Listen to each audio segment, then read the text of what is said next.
This is live breaking news unfolding right now at the epicenter of one of the most explosive political scandals in American history. Federal agents from the FBI have stormed the elections hub in Fulton County, Georgia, executing a sweeping search warrant and hauling away hundreds of boxes filled with 2020 presidential election ballots, documents, and related materials that could finally crack open the long-buried secrets of that fateful vote. Picture the scene. Tactical teams in FBI vests swarming the facility off Fair Road, backing up trucks to load crate after crate under the watchful eyes of stunned local officials scrambling to log every item taken into custody by the clerk of Superior Court.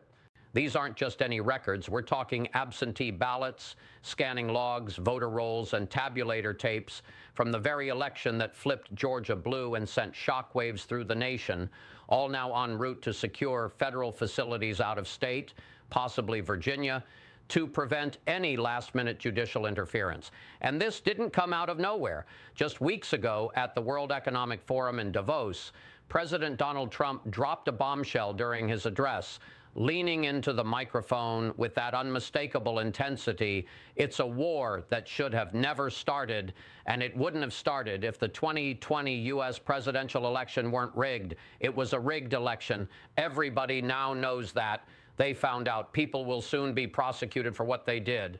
Those words hung in the air like a promise of reckoning, and now, with Trump firmly back in the White House after his triumphant 2024 re-election and January 2025 inauguration, the machinery of justice is grinding into motion, targeting the heart of what many believe was systemic manipulation in Fulton County. Every time this Democratic stronghold makes headlines, it's laced with the same toxic brew. Allegations of cheating, embezzlement, RICO violations, forfeited funds, and a relentless pattern of opacity that screams cover-up. Focus your attention on the grainy surveillance footage that's resurfaced from that chaotic night in 2020. Watch the woman in the bright yellow top stationed at the desk near the scanning machines. She feeds a stack of ballots into the device, waits for the whir, then pulls them out only to slide the exact same batch back in, repeating the process over and over. How many times did those votes register? Were they double counted, tripled, or worse?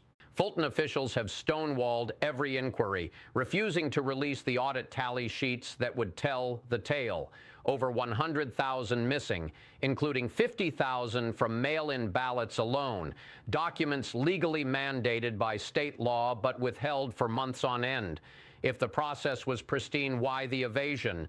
Why hoard evidence like a guilty secret? This raid isn't random. It's the culmination of years of federal pressure, including a December lawsuit from the Justice Department demanding access after repeated refusals, shifting from civil demands to criminal enforcement with guns, badges, and warrants. Local leaders are in full meltdown mode, with Commissioner Mo Ivory captured on video outside the hub, her voice trembling as she announces the seizure of 700 boxes, absentee ballots, enclosures, the works, while insisting the clerk is inventorying it all. She's framing it as an outrageous assault on democracy itself, meant to scare voters away from the polls ahead of the May primaries and November midterms. But let's peel back the spin. A properly executed warrant, corrected on the spot for a minor procedural glitch, is standard law enforcement protocol, not some shadowy plot. These officials decry federal overreach while ignoring their own history of defiance, from boarding up windows during counts to evade public scrutiny to unleashing armed reps from the Secretary of State's office, 3 with guns and cuffs flanked by Dominion technicians to intimidate poll supervisors into compliance. That night, with no bipartisan observers in sight, they pulled in high school sophomores from a nearby private school to handle the recount, batching ballots into hundreds and running them through glitchy scanners that jammed repeatedly, as if the machines themselves rebelled against the farce. No Democrats, no Republicans, just kids fumbling through what should have been a transparent audit, all under the county attorney's protective watch. The American public has waited too long for this moment, demanding not just answers, but prosecutions for those who gamed the system. As the trucks rumble away, sealed and secured, the panic in Fulton is palpable, a sign that the walls are closing in on those who thought they could bury the truth forever. Commissioner Ivory didn't stop at the outdoor briefing. She went live from inside the facility, positioning herself as the insider voice of reason amid the chaos, urging viewers to sift through the external noise and grasp the truth of the operation. She described the initial warrant as legally flawed, forcing agents to regroup and return after fixes, now methodically boxing up the archived materials under the Superior Court clerk's supervision. But here's the twist she glosses over. Once ballots enter the archival phase in Fulton, they fall under the clerk's chain of custody, yet county commissioners, the chairman, and attorneys huddled frantically, plotting injunctions or motions to quash, desperate to claw back control before the evidence slips irreversibly into federal hands. Ivory spins it as a direct assault on voter confidence, timed to derail the 2026 midterms and preserve power, pinning it squarely on President Trump's agenda without a whisper of the underlying provocations, like the DOJ's subpoena ignored, the lawsuit unanswered, or the mountain of irregularities from 2020 that audits conveniently overlooked. She omits the 3 state election board reps who showed up armed for intimidation during the original tabulation, pressuring the supervisor while Dominion techs hovered, ensuring no solo exposure. The county attorney shadowed her for safety, but the real story was the sham recount that followed. No party watchers, just those teenagers dividing stacks into 100 ballot piles, feeding them into malfunctioning scanners that spat failures endlessly, a shocking revelation that ballots wouldn't scan, as if rigged to fail under scrutiny. Fast forward to now, and the FBI's presence signals escalation, with whispers of Director of National Intelligence Tulsi Gabbard spotted on site, her involvement elevating this from routine to red alert national security matter. Why would the DNI embed herself in a local election probe unless intelligence pointed to coordinated fraud at scale?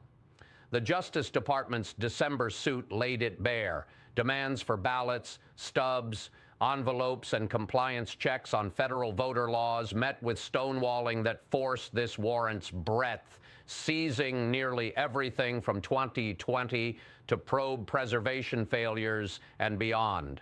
Fulton defended by claiming materials were sealed with the court, but that dodge crumbled under federal resolve, trucks now ferrying the haul away as officials assemble legal counterstrikes in real time. Ivory's rhetoric paints Trump as the chaos architect, sowing fear for November, yet ignores how her county's resistance fueled the fire. Years of denied records, public records requests rebuffed, despite taxpayer funding mandates. If transparency reigned, why the fortress mentality?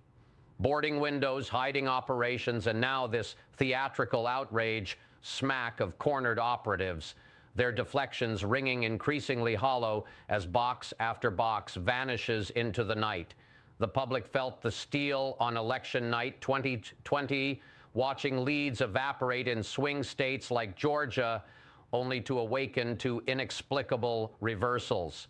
Now, with evidence physically extracted, the narrative of nothing to see unravels, replaced by the raw prospect of forensic reckoning. Deep dive into the smoking gun that's propelling this raid. Duplicated ballots captured in stark detail across entire batches, not isolated slips, but systematic replication screaming foul play. Zoom in on the images.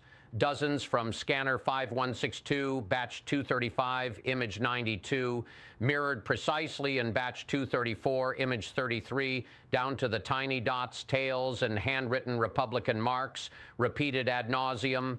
Ballot 61 cloned relentlessly with identical bubbles and imperfections. This isn't coincidence. It's a forensic match across 62 photos, the most blatant ones, spotlighting perfect duplicates that no honest count could produce. Pair that with the missing 100,000-plus tally sheets, and the math doesn't add up. Votes potentially inflated by rescans, untracked multiples, turning the scales in a razor-thin state. Tulsi Gabbard's boots-on-ground presence underscores the gravity. The DNI doesn't micromanage evidence grabs for petty disputes. She deploys when intel confirms high-level malfeasance, linking local antics to broader election subversion. Commissioner Ivory's indoor dispatch devolves into paranoia. Commissioners plotting every legal Hail Mary to halt the exodus, fretting that once federal hands close around the ballots, reversal becomes impossible, an admission that the contents terrify them. She ties it to midterm sabotage, Trump allegedly engineering doubt to cling to power, but skips the DOJ's exhaustive prelude. Subpoenas spurned, suits filed, all rooted in 300,000 potentially double-counted votes and preservation lapses.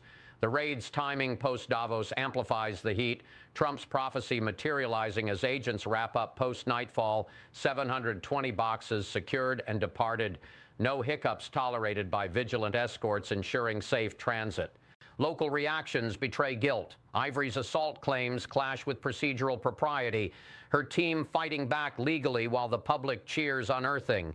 Windows boarded during 2020 counts hid similar slights. Supervisors shielded from oversight, ballots manhandled in shadows.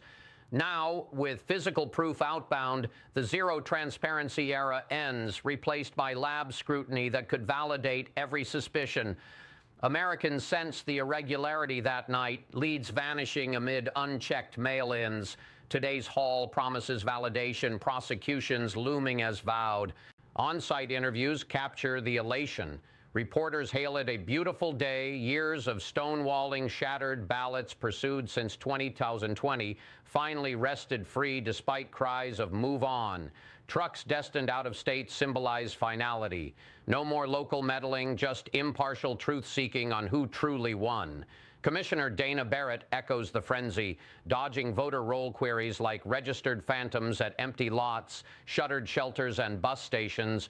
$45 buys the lists, proving residence is non-existent, yet she flees labeling it conspiracy, unwilling to pledge cleanup as Secretary of State hopeful.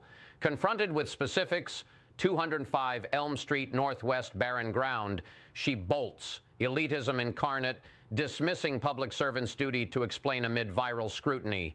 This galactic narcissism defines the elite, academics masquerading as guardians, allergic to accountability, sneering at citizens demanding basics like clean rolls in swing county America.